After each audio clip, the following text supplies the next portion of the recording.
Di antaranya kris. Kalau kita lihat kris itu pasti punya lekukan. Nah, lekukan itu juga punya filosofi. Kalau kita hitung lekukannya, lekukan atau look dari kris itu dihitungnya setiap yang turun ke bawah. Itu dihitung satu. Dan kalau kita hitung jumlah looknya itu selalu ganjil, nggak pernah genap.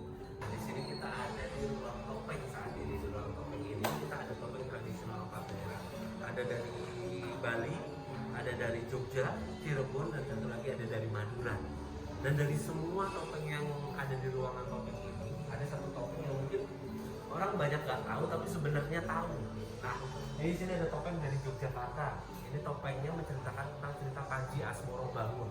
Kalau kita sebut dengan cerita Panji Asmorobangun, mungkin orang nggak ada yang tahu. Tapi Panji Asmorobangun itu ceritanya panjang, berepisode-episode, jadi episodenya banyak dan berbeda-beda. Nah, salah satu cerita atau episode dari cerita Panji Asmorobangun itu judulnya adalah Ande-Ande Lumut.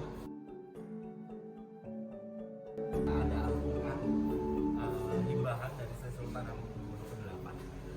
Hal yang istimewa dari Al-Quran ini kalau kita lihat, kertasnya ini tidak terbuat dari kertas pada umumnya, melainkan terbuat dari kulit kerbau atau kulit sapi.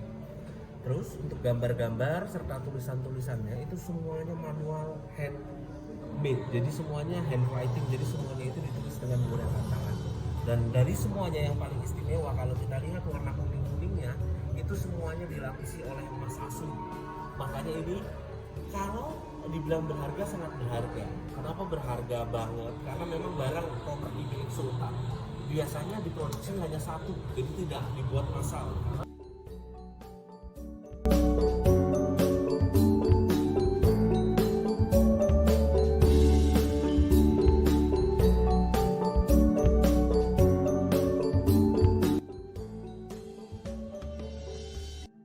Museum Sono Budoyo Yogyakarta adalah museum terbesar kedua di Indonesia dari sisi jumlah koleksinya.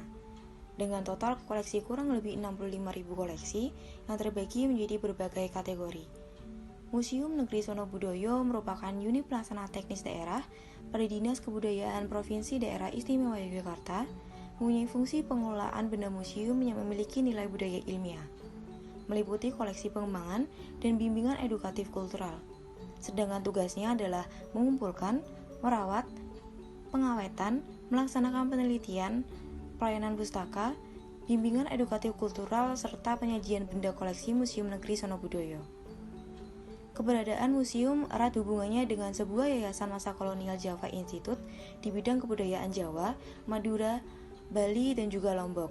Sebagai pencetus berdirinya Museum Sono Budoyo yang diresmikan pada tanggal 6 November 1935 oleh Sri Sultan Hamengkubuwono VIII dengan ditandai Candra Sengkala Kayu Winayang ing Brahmana Buddha. Museum Sono Budoyo sebagai museum provinsi kedepannya diharapkan akan menjadi gambaran dari fungsi museum dalam hal pelayanan dan optimalisasi fungsi, dengan melihat potensi yang dimiliki sehingga mempunyai prospek dan peluang untuk lebih dikembangkan dan ditingkatkan dalam rangka menghadapi persaingan baik level nasional maupun internasional. Museum Negeri Sono Budoyo sebagai salah satu museum yang bersifat umum memiliki 10 jenis koleksi, yaitu koleksi geologi, koleksi biologi, koleksi etnografi, koleksi arkeologi, koleksi historika, koleksi numismatika, koleksi filologika, koleksi keramologika, koleksi seni rupa, dan juga koleksi teknologi. Pengumpulan koleksi didapatkan melalui penyerahan dari masyarakat dengan sistem ganti rugi, hibah, pesanan, dan juga barang titipan. Cukup sekian video dari kelompok kami tentang Museum Sono Budoyo. Mohon maaf apabila ada kesalahan. Terima kasih and see you.